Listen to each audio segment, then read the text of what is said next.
Maka teman-teman merekomendasikan dan udah meminta ke presiden secara langsung. Saya saksinya, bubarkan pendamping paling lambat 2024. Para pimpinan fraksi partai PD Perjuangan dengan dari partai lain, partai besar juga ya, yang dibalik langsung di depan saya ngobrol, dibuka speakernya. Masa sidang mendatang Maret insya Allah akan mulai dibahas revisinya.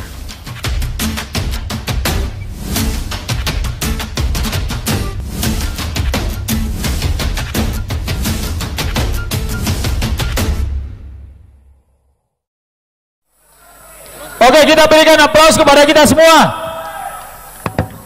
Oke, saya membacakan beberapa poin ya. Silakan yang mana mau ditanggapi, tapi cepat tepat.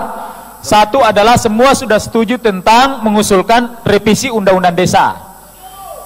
Kedua, usulan. Ini terutama Mas Budiman dan Kementerian Desa dengan Kementerian Dalam Negeri. Bukan DPR RI saya. Oh enggak, kan partai penguasa kan. Gitu.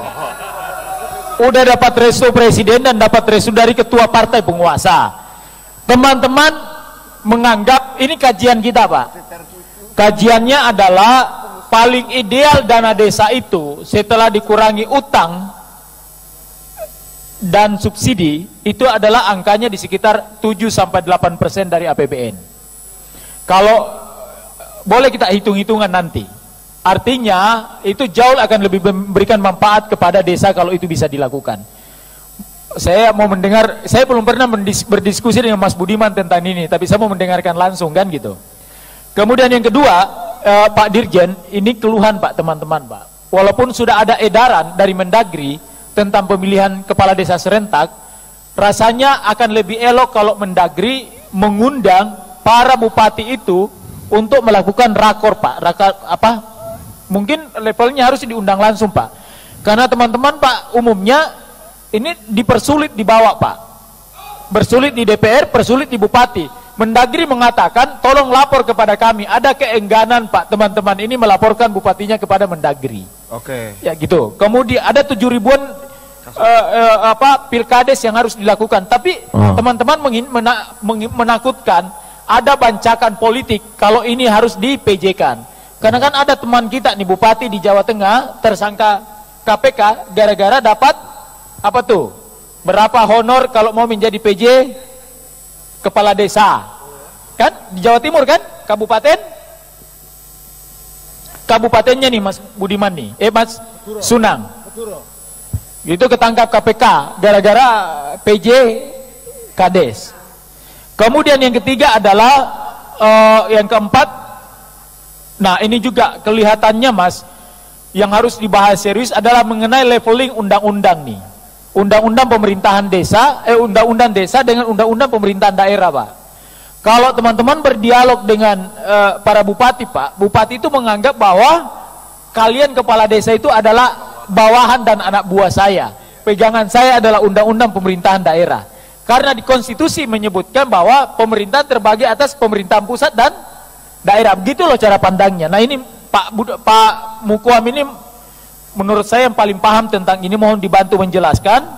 Kemudian nah ini Kanum Aceh Pak, di Aceh ini sangat mengharapkan Pak, walaupun kan ada undang-undang khusus Aceh kan, tapi di kepala desa di Aceh itu sangat berharap bisa ikut 3 periode sesuai dengan undang-undang desa.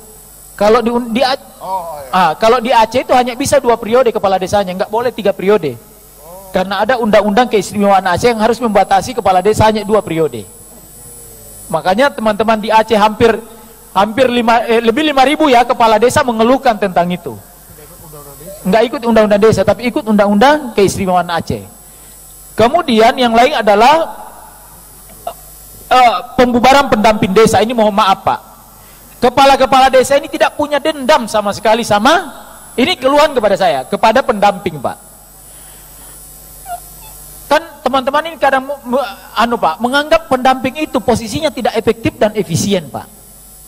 Tidak efektif dan efisien. Benar atau tidak ini? Oke. Pendamping kadang-kadang bahkan bukan menjadi mitra strategis kepala desa atau pemerintahan desa, tapi kadang-kadang menjadi lawannya kepala desa Pak. Pendamping yang ikut melaporkan, bahkan kadang-kadang pendamping oknum ya, ikut-ikut nitip proyek kan gitu, nitip gambar sekian rupiah, benar atau tidak ini? Jangan beraninya bicara di belakang tapi di depan Pak Direktur nggak berani kan gitu. Bahkan kadang memprovokasi. Apalagi Pak kalau tiba-tiba didengarkan pendamping itu dari Kabupaten Purworejo, padahal asalnya ya, tetapi desa yang dia dampingi adalah di Wonogiri. Jadi apa artinya? Pemain transfer untuk pendamping ini sangat banyak Pak. Padahal teman-teman ini rindu seperti pendamping pola PNPN mandiri dulu Pak. Tinggal tidur di desa 24 jam kira-kira. Benar atau tidak ini? Kalaupun harus ada pendamping ke depan, mohon kiranya pendamping itu adalah rekomendasi kepala desa BPD yang memang hidup tidur di desa itu, mendampingi oleh pemerintahan desa. Gitu kira-kira. Kalau itu tidak dilakukan, maka teman-teman merekomendasikan dan udah meminta ke presiden secara langsung. Saya saksinya, bubarkan pendamping paling lambat 2024. Tidak efektif dan efisien itu pendamping. Kan gitu. Apalagi kalau pendamping udah ikut-ikut menjadi diberi warna politik tertentu. Itu lebih rusak lagi, Pak.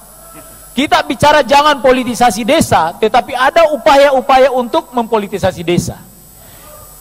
8 poin ini saya berharap ada tanggapan. Saya tadi sebelah kiri Pak Mukom, sekarang Mas Budiman. Ya, terima kasih Mas Asri, terima kasih tanggapannya dan rekan-rekan semua. Pertama, saya sudah berbicara dan mendengar langsung koordinasi antara pimpinan fraksi Partai PD Perjuangan dengan dari partai lain, partai besar juga ya, yang dibalik langsung di depan saya ngobrol, dibuka speakernya. Masa sidang mendatang Maret insya Allah akan mulai dibahas revisinya. Oke.